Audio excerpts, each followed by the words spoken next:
That Palnadu పోలీస్లో ఏం problem లేదు. Palnadu police officers are good only. Because నేను ఎస్పీ ప్రకాశంగా ఉన్నప్పుడు అక్కడ కూడా చాలా మంది నేటివ్ ఆఫ్ పల్నాడు డిస్ట్రిక్ట్ కూడా నాతో పని చేశారు.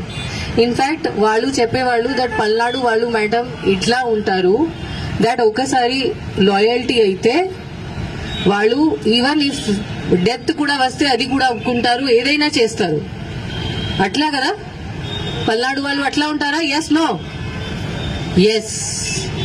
So then what is the understanding? It means that ఇక్కడ మేబీ డైరెక్షన్ లో ఏం ప్రాబ్లం ఉంది, కోఆర్డినేషన్ లో ఏదో ఇష్యూ జరిగి ఉంటుంది maybe. But Palnadu police department మీదకి శక్తి ఉంది. ఇప్పుడు Palnadu maybe worst district of AP ఉండొచ్చు, maybe worst district of India కూడా ఉండొచ్చు. బట్ కెపాసిటీ ఉంది ఇంప్రూవ్ చేయడానికి, బెస్ట్ డిస్ట్రిక్ట్ ఉండడానికి కూడా కెపాసిటీ ఉంది. ఇప్పుడు మన కాకి పరిస్థితి చాలా ఖరాబ్ అయింది. కాకి అంటే ఎవరికి భయం లేదు. ఇంత రోడ్ మీద మొత్తం అరాచకంగా జరిగింది ఎలక్షన్ అప్పుడు. ఇన్ఫాక్ట్ చాలా మంది ఆఫీసర్స్ మీద కూడా అటాక్ చేయడం జరిగింది ఆ రోజు. కావునా కాదా? జరిగింది కదా. పోలీస్ పని చేయలేదు ఇది. బట్ ఇప్పుడు ఒక టైం అయింది, ఒక టైం వచ్చింది. ఇంత ఖరాబ్ పరిస్థితి అయిన తర్వాత మనం ఇప్పుడు మన ఇమేజ్ సేవ్ చేయాలి. పోలీస్ అంటే ఏంటి అది అందరికీ చూపించాలి. కాకి అంటే ఏంటి అందరికీ చూపించాలి. ఆ పరిస్థితి ఇప్పుడు వచ్చింది. ఇప్పుడు మన పోలీస్ ప్రెస్టీజ్ మీద ప్రశ్న వచ్చింది. ఇప్పుడు మనం సరిగా చేస్తే మనం మన పేరు రెస్క్యూ చేయవచ్చు. ఇప్పుడు ఎలక్షన్ కమిషన్ కి కూడా తెలుసు పల్నాడు ఏముంది. నేను ఏపీలో కొత్తగా, నాకు ఇక్కడ 5-6 years అయింది. దాని ముందు నాకు తెలియదు పల్నాడు అంటే ఏంటి. ఆనెస్ట్లీ ఇండియా లెవెల్లో పల్నాడు గురించి ఏం తెలియదు ఎవరికి. అందరికి విజయవాడ, విశాఖపట్నం, తిరుపతి తెలుసు అంతే. పల్నాడు గురించి ఎవరికి తెలియదు. ఇప్పుడు పల్నాడు మొత్తం ఫేమస్ అయింది మొత్తం India wide. But for what?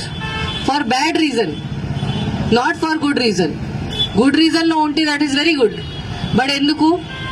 నరసరావుపేటలో ఇంత జరిగింది, మాచర్లలో ఇంత జరిగింది. అందరికీ తెలుసు మాచర్ల అంటే ఏంటి, నరసరావుపేట అంటే ఏంటి. దీని ముందు ఎవరికి no knowledge about Palnadu, Narasaraopet, Macherla. అది బాగానే ఉందా? బాగలేదు కదా. అట్లా ఉండాలా? లేదు కదా. సో ఇప్పుడు this is the last thing. ఇప్పుడు 4th నాడు మనకి కౌంటింగ్ జరుగుతుంది. ఇక్కడ Narasaraopet parliamentary constituency head quarter ఉంది. ఇక్కడే జరుగుతుంది కౌంటింగ్. దగ్గర మన టౌన్ బయటనే ఉంది కౌంటింగ్ వెన్యూ. ఇప్పుడు అందరూ చూస్తున్నారు.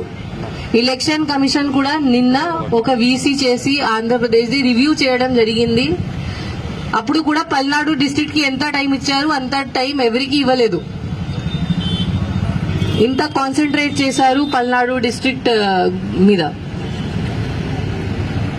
సో ఇప్పుడు అందరూ చూస్తున్నారు పల్నాడు అంటే ఏంటి, కౌంటింగ్ రోజు మళ్ళీ ఏదో జరుగుతుందా అట్లా అనుకుంటున్నారు. మళ్ళీ ఏదో జరిగితే పల్నాడు పోలీస్ పేరుది నాశనం అవుతుంది. పల్నాడు పోలీస్ మీద ఎవరికి నమ్మకం ఉండదు. So this is our last chance. Palnadu police image save చేయడానికి ఇది మన లాస్ట్ ఛాన్స్ ఉంది. బట్ యాజ్ నేను చెప్పాను, నాకు తెలుసు దట్ పల్నాడు పోలీస్ ఆఫీసర్స్ మీరు అందరూ ఉన్నారు. You are very good quality officers. చాలా ఎక్సలెంట్ ఉన్నారు, చాలా ఫిట్ ఉన్నారు, చాలా డెడికేటెడ్, చాలా హార్డ్ వర్క్ కూడా ఉన్నారు. ఓన్లీ ఒక డైరెక్షన్ మీకు కావాలి, ఒక లీడర్షిప్ మీకు కావాలి. ఆ డైరెక్షన్ మీకు ప్రాపర్ గా ఎవరు ఇస్తే మీరు ఏదైనా చేయగలుగుతారు. అది నాకు తెలుసు. అండ్ ఇప్పుడు టైం వచ్చింది. ఆ టైం వచ్చింది. మన మీద ఒక పెద్ద క్వశ్చన్ మార్క్ ఉంది. ఆ క్వశ్చన్ మార్క్ క్లియర్ చేయడానికి మనకి టైం వచ్చింది. మనం ఇప్పుడు చూపించాలి.